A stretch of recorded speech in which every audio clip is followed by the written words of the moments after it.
Hello, welcome to Carveco Maker.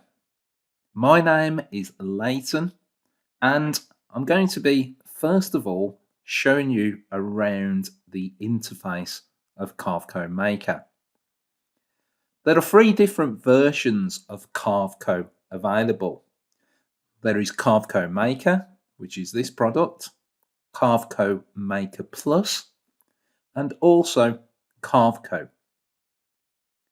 For the remainder of this video, I'm going to be calling this product just Maker. And here you can see it on the screen, the first icon. So I'm going to double click on that, open it up, and we'll start taking a look at it.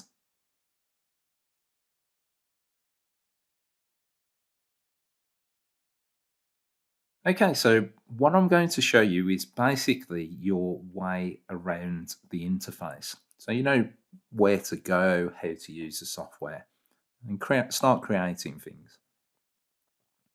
So when you load up the software, you'll be greeted with this screen. It basically shows you all of your recent models that you've worked on. So it's just basically a bunch of shortcuts that you can click on and quickly open up your recent models.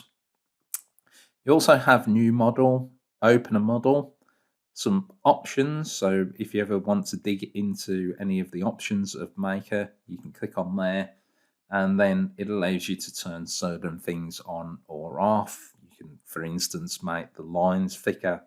Entirely up to you. And you also have help, which I would recommend taking a look at. It basically covers everything that's in the software, and if you're stuck with a certain feature or tool, it will be covered in there and explain to you how to actually use it. Okay, so let's make a new model. When you click on New Model, it will display the new model dialog box. So this basically is just setting up your sheet or your model size. So dimensions, you've got a width in X and a height in Y. Now if I were to change one of these, let's say I change that to 24 inches, it gives me a real-time preview on the left-hand side, which is in white.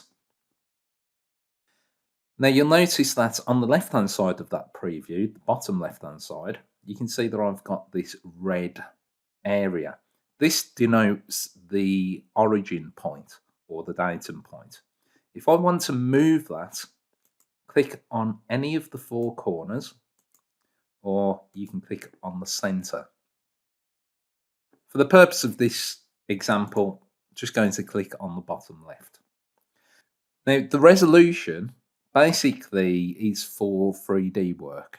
So if you're not doing any 3D work, I wouldn't really worry about it too much. The only thing that it will make a difference in is when you simulate the toolpath. So when you go to simulate, if the resolution is quite low, because it uses basically a 3D block of material to machine out of, if the resolution is quite low, it will basically give you jagged lines in the simulation. Now that's just the simulation. If you're actually machining to lines, it will follow those lines that you've created and not be all jagged. So don't worry about that too much. If you are bringing in 3D work or you're using, say, reliefs are basically 3D pieces. So if you're using reliefs, I would probably crank this up to the maximum in this version. As long as you have a half decent computer, it's not going to make much difference. So I would just leave that at the maximum. Units, obviously, whatever units of measurement you want to work in. So you've got millimeters or inches. I'll select inches for this, and then I'm just going to select OK.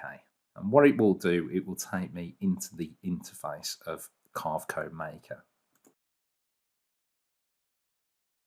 Okay, so you'll be greeted with this screen. You'll see that you get this yellow rectangle or square, dependent on how you've set up your model. And this is basically placed me in the 3D view.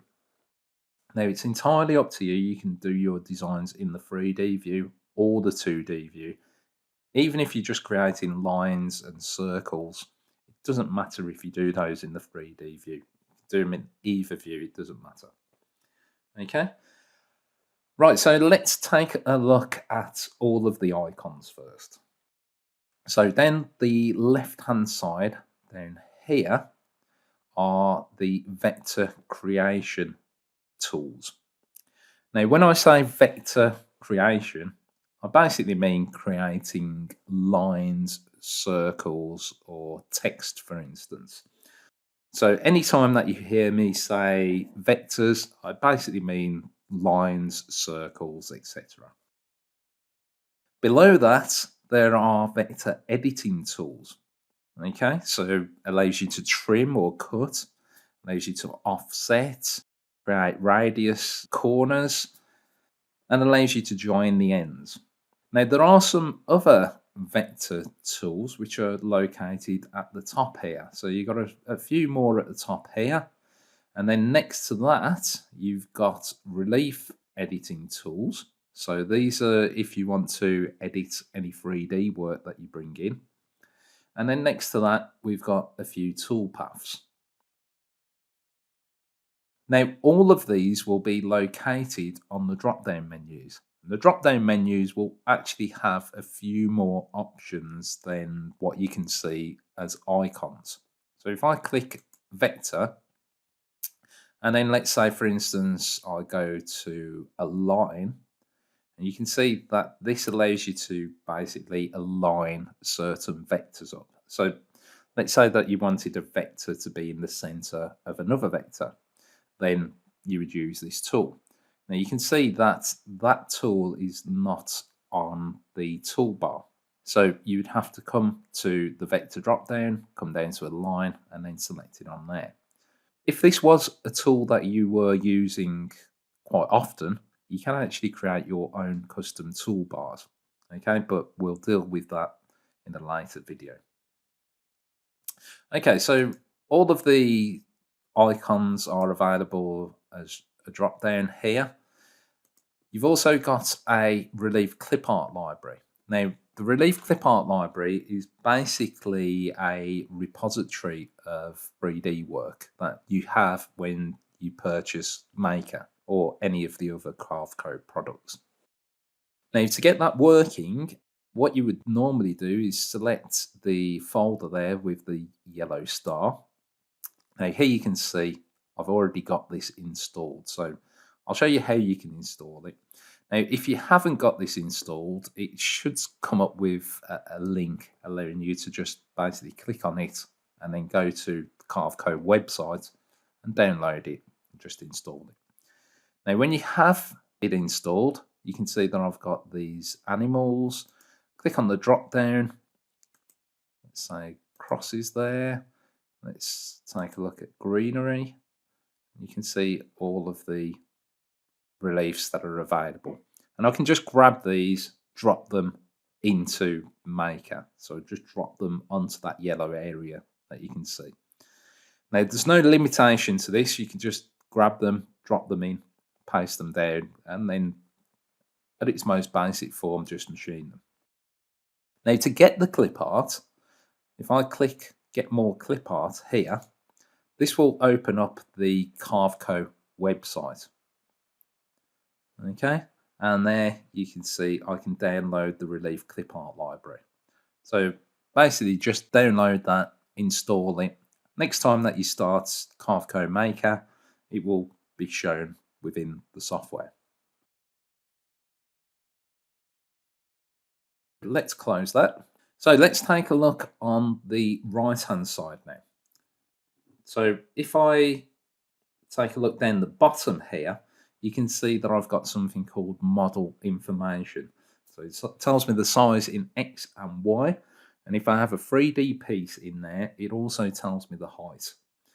It also tells me the pixel resolution that I'm using. But as I said, it's not really too important if you're doing 2D or 2.5D cutouts. Now, if I click on vectors there, you get something called vector layers. So if I click on the arrow there, it opens it up.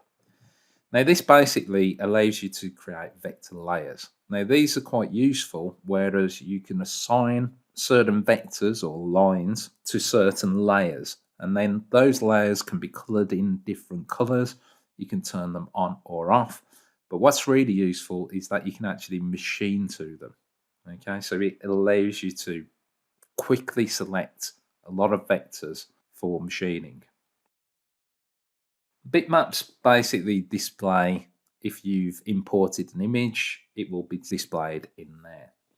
Now, the one thing that you'll probably use quite often is Toolpaths. So once you finish your design, click on Toolpaths, and then that opens up all of the toolpaths down the bottom right hand side. So you've got all the toolpath operations, you've got 2D toolpaths, 3D toolpaths, and then the simulation. Now, at any time, you can switch between either of these. If I want to go back to see what the model size is, for instance, I can click there on Untitled, and it displays the model information. Go back to Toolpaths, just click on it there, and it opens up the toolpaths for me. Now I'm just going to explain the different views. Now, just because we're in the 3D view doesn't mean that I can't create 2D work in there. So if I wanted to, I could create all my lines or my circles in here and then just machine it. It's entirely up to you if you want to use the 3D view or the 2D view.